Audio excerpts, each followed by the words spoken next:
Join होऊन मला ऍलर्जीचा त्रास होता. ऍलर्जीची गोळी खाल्ल्याशिवाय मला पुढचं कामच होत नव्हतं. सर्दी खोकल्याचा त्रास होता. मी 1 महिन्यामध्ये एक गोळी सुद्धा खाल्ली नाही सर मी. उनको एलर्जी थी और 4 ते 5 किलो वजन कमी झाले. बहुत तकलीफ थी उनको, हर रोज बिगड़ दवा के जिंदगी नहीं जी सकती थी, लेकिन वेलनेस फैमिली के आने के बाद हम क्या सिखाते हैं?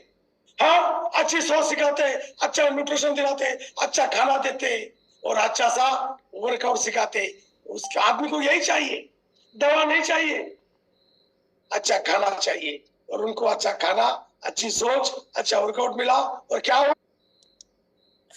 4 मध्ये सर्दीचा ऍलर्जीचा खूप त्रास होता सर मला. देखो हमने क्या किया। हा आजार मला बऱ्याच वर्षापासून होता सर. पण एका महिन्यामध्ये मला खूपच म्हणजे 80% फरक जाणवतोय मला. चलो बहुत ही बड़ा। चलो आप कोई ना कोई आपका काम आ गया और आप इसमें आएंगे। बोला सर। सर मी कालिदास शिंदे, माझी मिसेस आहे सर. मला पण एव्हीएनचा त्रास आहे, बॉलचा. माझं बॉलचं ऑपरेशन सांगितलेलं होतं. मी तुम्हाला तिथं भेटलो होतो मीटिंग मध्ये. त्यावेळेस तुम्ही सांगितलं होतं मला की ऑपरेशन करायची गरज नाही, 100% आपल्याकडे इलाज आहे.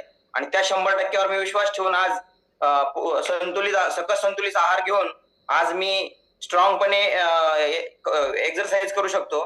दुसरी गोष्ट, मला जेवढा पहिला त्रास होता त्याच्यापेक्षा 50% त्रास फक्त 1 महिन्यामध्ये कमी झालाय. आणि माझा 100% विश्वास आहे की मी कधीच हे करणार नाही ऑपरेशन.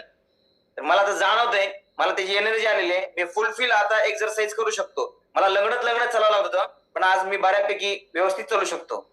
Thank you sir. वेलनेस फॅमिलीमध्ये आल्यामुळे मला हा एक विश्वास तयार झाला की मी माझं लाईफ लंगडत न चालता सरळ चालू शकतो. ऍक्च्युली मी वेट लॉस साठीच आले होते. त्यांनीच मला